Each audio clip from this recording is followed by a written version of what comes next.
family feud, and he was trying to sell it and could not sell it. And we decided to come down and see it. And we flew into Houston, and the guy behind us in line at Houston Airport knew who we were, where we were going, and who our translator was going to be. We thought that was kind of a God thing going there. Next, they put us in a youth hostel, and the next morning we go down, Nikki goes down for coffee and meets a lady from Boise, Idaho.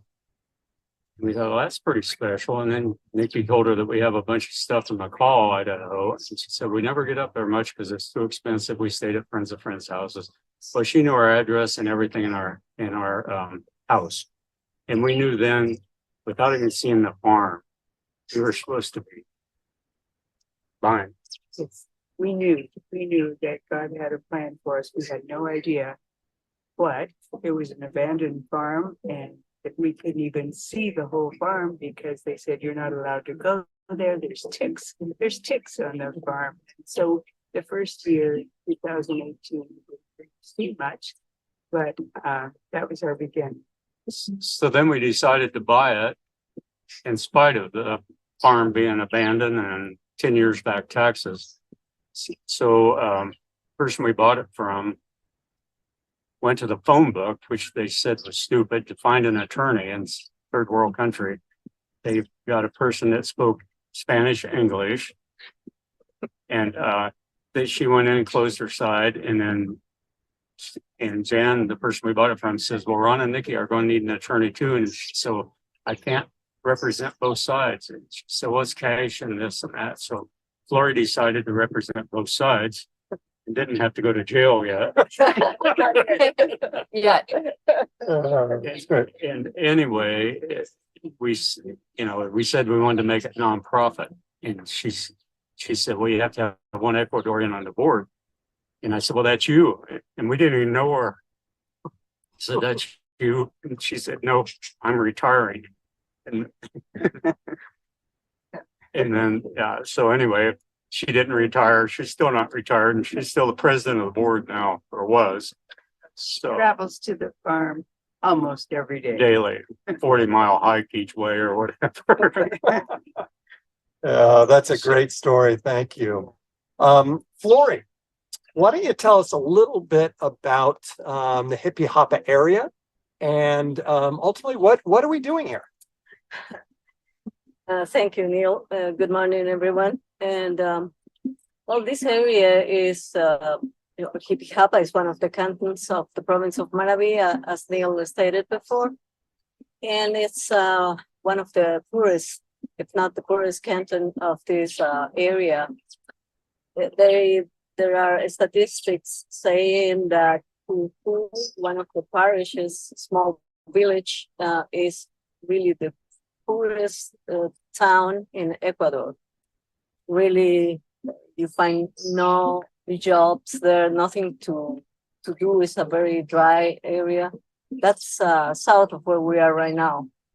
And so Hippie Hoppa, they needed everything. And this is part of the coast of Ecuador. And we are kind of in a privileged microclimate here at the farm. But the rest of the canton, as I said, it's very dry, and you cannot do any crops or anything. So people emigrated to big cities like Guayaquil or Quito. And the people that are here are really, there is a high rate of unemployment and very high rate of sexual abuse in teenagers. And that's why we are here. So tell us the purpose. Will we be serving, or who are we serving now? And what's the future hold for Prosperina? Well, this, if you will see in the course of this life, we cannot think of anything but God leading Ron and Nicki and the rest of us to work with this project. And we're right now serving girls, teenagers from 10 to 18 years old that have been sexually abused, and they have no means to raise their baby. And we are doing that through a program called Path of Hope, and supported by Prosperina Mission. And that has been just a great thing. And today we are having them all together here out in this farm and enjoying how, they have grown in the past year since we started this project. And they're here with their little babies, and we're having lots of activities for them. Mhm. That's part of what we're doing, but we're also helping coffee farmers, small farmers, and some food producers, small businesses. And that's done through a coffee shop in the Central Park or Central Square of Tipihapa, through an agreement with the municipal government there. Is that common that the government would partner with an organization, a new organization like this, to do something like? No, not that very common, because you really have to fight for to get into an agreement with any government organization here. But in this case, it is amazing how the Lord has been working, because we have been looked for to partner with them in many occasions. And we're going to have a meeting, for instance, next Monday with the district attorney office, because they want to enter into an agreement with us to keep helping victims of sexual abuse. Mhm. So I know that we don't want to talk about names or specifics, but can you share a story about one of the girls that we're currently serving and their baby, and give us a little sense of who these girls are? Yeah, well, they are girls that are have been victims of sexual abuse, but not only that, which in itself is so hard and so traumatic, but the abuser is a family member, sometimes a father or an uncle or a cousin. And that's the case of one of the girls that we are helping.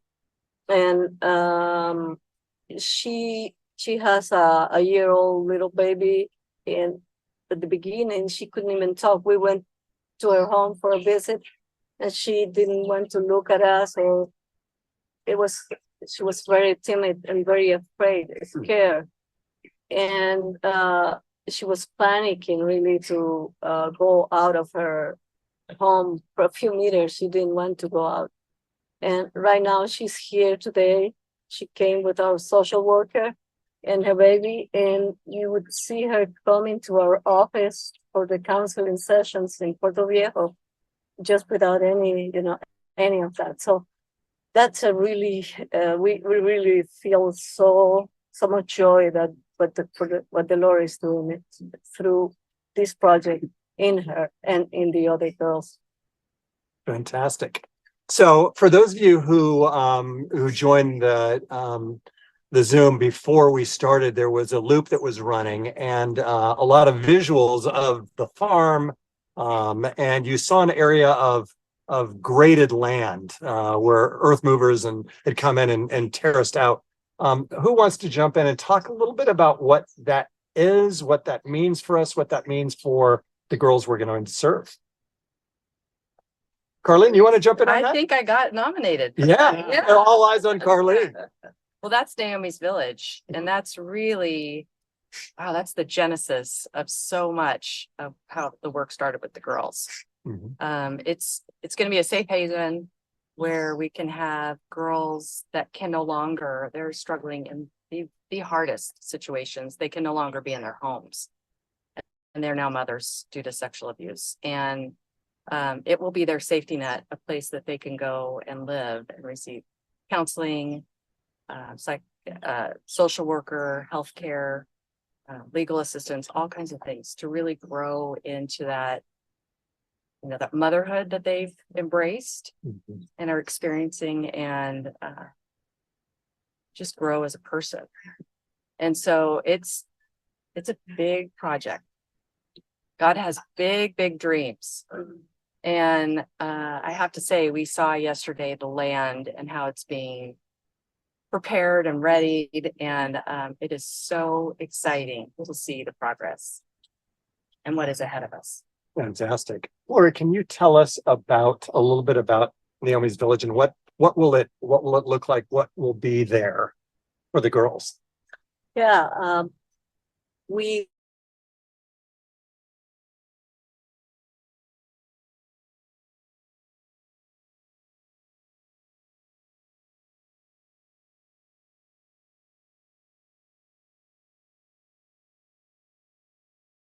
and an administration area for mainly the counseling and social work and the legal area, because that, you know, the girls that are referred to one of these homes will be through judge order, so we will need to deal with legal paperwork. Mhm. It's just a gorgeous facility. I don't know if they were able to see that before or after, but we have all the renders and everything prepared. But it will provide, the goal is to provide these girls with restoration of healing while they are there, prepare them to go out and be self-sufficient and be able to provide a means of living for them and for the babies. So I understand there will be healthcare, education, Mhm. social services, legal services, all on site to help the girls. Yeah, Mm. except for the education, mainly we would partner with community schools to have them go to those schools and work through the education system of the government. But mainly, if there is a need that somebody could not do that, we will have a teacher there for that. And I understand there's a recreation facility and there's going to be a sport court, so we may have to introduce pickleball to Ecuador. Change the soccer. That's right. That's right. Exactly. Oh, that's great. Before I go on, I wanted to mention for any of our guests on the call, if you have questions, put those into the chat line, and we'll get to those in a few minutes when we finish up the interview with our guests here today. So feel free to ask anything you'd like about the work that we're doing here. More than happy to talk. So Carlene, why don't you tell us a little bit about the relationship between the board that you chair in the States and the volunteers here working on the ground? Yeah, so the best way I think of it is they're partners to us. We are shoulder to shoulder in this work. Hmm. Yeah, and what really I think is special about this work and working with this team here is that it's being led by the local community. And I mean, if you were to see the people sitting around the table when we come together and talk about the work and the vision, you'd see a pediatrician, you'd see the attorney, you'd see a gynecologist, you'd see a financial planner, someone who's offering business consulting. You know, it's a cadre of people that have come together with unique skills and a heart and a passion for their community and how they want to change this cycle of, you know, sexual abuse and the trauma. They want to change that, and they want to open this path for girls where they can take a different path in their lives. And to be in a partnership with people that are on the ground, guiding us on what the work is and the way that we do it in this community, how we sustain it. It's amazing. I mean, it's one of those things where you know that it's the right place and it's the right work and the right time. Great. Thank you. You mentioned a word that I think is a key for our future, and that is sustaining. And a part of the plan here is self-sustainability. And Flori, you had mentioned the Hat, which is in the Central Plaza in Hippie Hapa, where there is a coffee house. And that is a business venture. And so why don't we talk a little bit about the farm and how that is going to play a role in the future of Prosperina Mission and the future for this organization. yeah, we are planning and hoping and praying most of all to be able to sell our coffee. We have planted, and when I say we, it's mainly, the partnership with the colleagues here. 20 hectares of coffee beans. And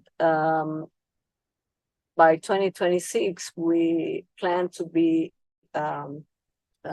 selling that coffee. Mhm. We are right now producing some small amounts, but is still able to cover the local market and be able to send some to very specific roasters or people that would want to buy our coffee, particularly because there is several factors that I think make that coffee special, and that one of them is the social purpose, the service purpose. It would be all the profit would be dedicated to support these projects, and also here we are planning to have some other crops like cocoa and the ecotourism part, because this is an amazing land in this area in Manabi. You find a lot of natural reserve type of things, like birds, different type of animals and species, and plants. And so we have many trails, and we are wanting to take advantage of that and make that profitable for the foundation. I've been told that I move pretty slow, patient, and nothing quite like the sloth that lives right down the road. It's seen on occasion that comes out of the jungle. It's Flori, you commented on the potential to grow cacao and possibly make chocolate here. And as a true chocolate aficionado, chocoholic, I can say that Carlos, who came out and presented to us the other day, he brought samples of the chocolate he produces. And if anybody likes Godiva, Ghirardelli chocolate, you're going to be wanting some of this chocolate. It was absolutely phenomenal. And I guess this is the origin of cacao, which is the bean that creates chocolate, right? That's right. Yeah, Ecuador is said to be one of the world's best producers of cocoa, the best cocoa in the world. Yeah. So Ron and Nicki heard the presentation by Carlos the other day, and Nicki, what was your response? Oh, let's go for it. Let's go for it. Let's go for it. That's the can-do spirit that we have around here. And Ron and Nicki, they exemplify that. It's can do. Let's get it done. It's an opportunity. It's the right thing to do. Let's move forward. So it's exciting times ahead. Let's see. Carlene, how about talking to us a little bit about how our friends there and others could get involved and be a part of this great enterprise in the future? Yeah. Well, our vision is really to see these girls, the ones we're sitting here with today, and many more that we don't yet know, be self-sufficient, heal, flourish, step into what is their God-given purpose in this life. And to do that, we want to build this community, and we need your help with that. I think that is a huge opportunity for us. When you tell people you're doing work in Ecuador, a lot of times they want to know where Ecuador is. And, it's someplace we're not connected to in many ways. And so I think there's such an opportunity, and I would ask your help as our friends and family to share this story with your communities, whether it's on Facebook or inviting us to come talk in your communities, whatever that looks like, but help us get the word out about the need and the opportunity to really serve here. And then I would say volunteering. We have a large community that helps us down here, and we're continuing to grow. We're such a young foundation in the States that we have a lot of volunteer opportunities to help us with marketing. You have financial skills, whatever your unique skills are, I promise you, we can put them to use. And then I would say, one of the things that we envision doing in the next year is really a mission trip where we bring people down here to work, where you can actually put your hands and your feet on the ground here and help support this kid. If you are interested in those kinds of things, you can reach us by putting your name in the chat, contact information, or you can email us through our website. Then I would say, obviously, there's donations if you'd like to, help fund it. It supports the girls in the most essential ways, which is food, clothing, diapers. I mean, really simple things that we all need to survive. And then it will help them with the things that will help them thrive, which is, psychological care, health care, pediatrician care, a lot of those things that we take for granted that are just so essential for flourishing in your life. So donations as well, and you can do that through our website, which again is prosperinamission.org. And lastly, I would just say, and maybe this should have been the first, is just to pray for the girls and the families, and particularly our workers who are on the ground daily, just serving these families and supporting them in ways we can't know or understand. Great. Thanks, Carlene. We have a question that came in from the audience, and this probably is going to be for Flori. How long will we be supporting the girls and their babies? We initially have a 2-year support program, but if that needs to be extended depending on the circumstances of each girl, we will assess that through our social worker and psychologist, and be trying to go further. But one thing is that would be for the basic stage of the program, but then we will continue to do a following up in their education. And that would be a major thing afterwards, because we really want to pursue that, they get an occupation or a profession or a career afterwards. Great. Okay. Another question that came in. Let me preface it by saying that currently we are in the process of building out Naomi's Village, and that was talked about. So no girls and babies are living here on site. No. But how many girls would you say that we're serving right now, and have any of them transitioned beyond our assistance to living their lives with our help? We are serving right now 8 girls, and probably 1 or 2 of them will be, ready in 1 more year to be. Okay. Is there any support available to the girls after their time with Fundación Prosperina?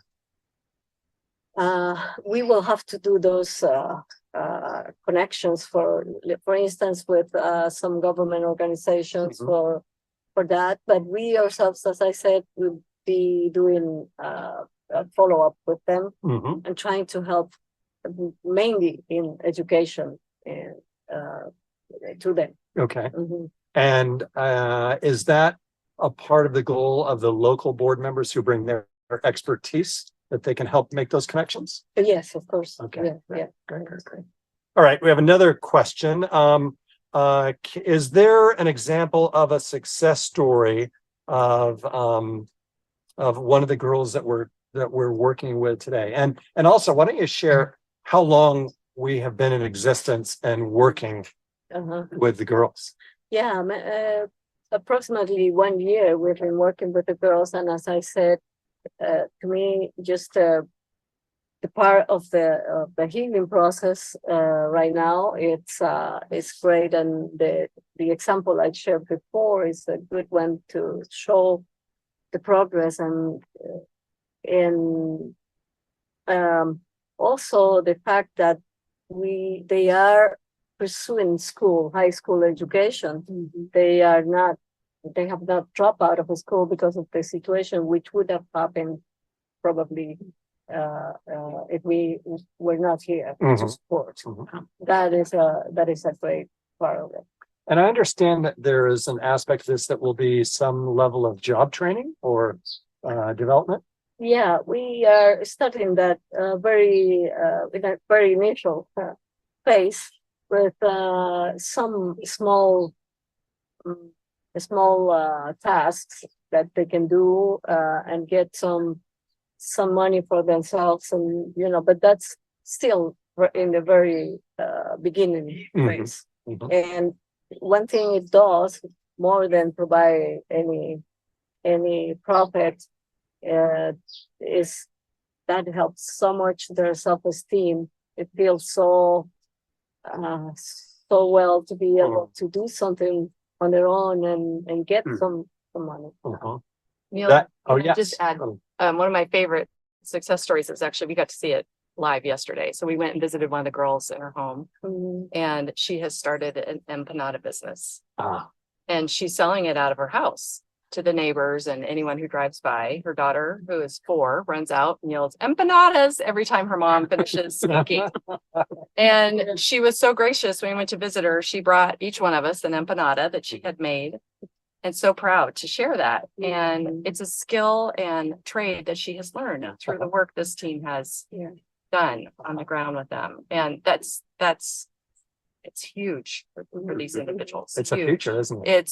It's their future. And I mean, the other story Flori told me that was so inspiring to me is one of the girls, through her counseling sessions, has talked about her dream to become a lawyer, an attorney. Yeah. We have an attorney sitting in our presence who works with this girl. So Is that good or bad? yeah, In Ecuador, it's good. but to start to, these girls are starting, what you hope for is that they dream and believe that they Yeah. can do things Yeah.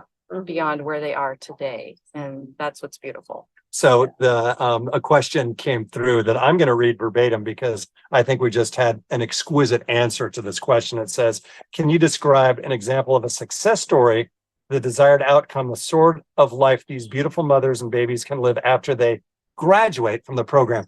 And I think we just heard that. Yeah. And I think that's the beauty of the work that's being done here.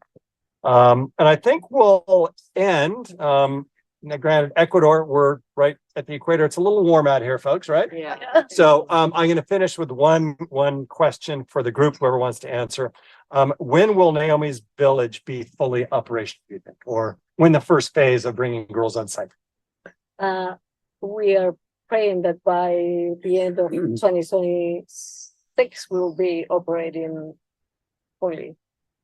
And probably the end of next year, we will probably have 1 or 2 homes to be having to go. Ron? Can I say one thing? One thing we want to do is if we can catch kids before they get into this situation. Yeah. So if we're trying to start a young life, so if people would pray for young life in Hippie Hoppa, and if they want to support young life in Hippie Hoppa, it's a major deal. I mean, we could save a lot of lives that way just by, giving them the gospel and, praying with them. And so, anyway. And adding to that, we are doing starting some work with the schools to Mhm. prevention of sexual abuse in the homes. I understand that includes education of boys about what it means. Yes. Yeah. Yes. Yeah. So they can be a part of the solution. Yeah. That's fantastic. Well, this is a group that has a very strong commitment to this work.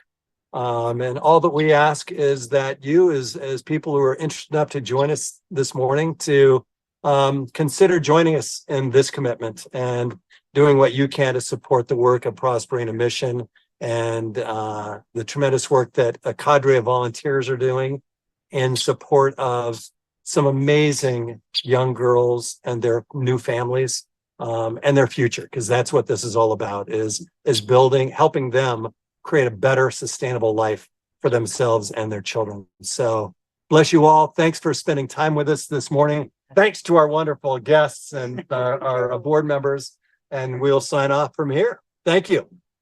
Thank you. What do we do? You'll miss.